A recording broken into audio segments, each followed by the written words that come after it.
کیا آپ جانتے ہیں کہ پاکستان میں اس وقت کتنے نوٹ گردش میں ہیں اور ان کی کتنی مالیت ہے؟ حکومت نے اعداد و شمار جاری کر دیے ہیں۔ وفاقی وزیر اطلاعات مرتضی سولنگی نے کہا ہے کہ ملک میں اس وقت 4,525 ارب روپے مالیت کے 90 کروڑ 5 لاکھ نوٹ زیر گردش ہیں۔ پیر کو ایوان بالا کے اجلاس میں سینیٹر محسن عزیز کی 5,000 روپے کے نوٹ سے متعلق تحریک پر بحث سمیٹتے ہوئے نگران وفاقی وزیر نے کہا کہ 5,000 کے نوٹ پہلی مرتبہ 27 مئی 2006 کو جاری ہوئے تھے۔ اس وقت ملک میں 90 کروڑ 5 لاکھ نوٹ زیر گردش ہیں، جن کی مالیت 4,525 ارب روپے ہے۔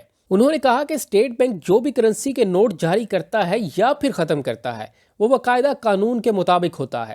انہوں نے کہا کہ پی ٹی آئی کی حکومت کے دور میں اسٹیٹ بینک ایکٹ میں ترمیم کر کے اسٹیٹ بینک کو کچھ زیادہ ہی آزاد کر دیا گیا تھا۔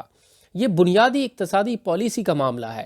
مختصر مدت کے لیے آنے والی نگران حکومت کی بجائے آئندہ آنے والی پارلیمان اسٹیٹ بینک کی آزادی کے حوالے سے کوئی فیصلہ کرے تو مناسب ہوگا۔ اگر یہ معاملہ زیر بحث لایا جائے تو وہ وزیر خزانہ اس کا جواب دیں گے۔ ہم وہ مناظر نہیں دیکھنا چاہتے جو ہمارے پڑوسی ملک میں ڈی مونیٹائزیشن کے وقت نظر آئے تھے، یعنی جب وہاں پہ بڑے نوٹوں کو بند کیا گیا تو بینکوں میں واپسی کے لیے قطاریں لگ گئی تھیں۔ تحریک پر اظہار خیال کرتے ہوئے سینیٹر محسن عزیز نے کہا کہ ملک میں 5,000 روپے کا نوٹ افراط زر اور بدعنوانی کا باعث ہے۔ اسے ختم کرنے کے لیے فوری اقدامات کیے جانے چاہیے۔ سینیٹر ولید اقبال نے کہا کہ 5,000 روپے کے نوٹ جمع کرانے والوں کا ریکارڈ بھی مرتب کیا جانا چاہیے تاکہ کسی بھی بدعنوانی کو پکڑا جا سکے۔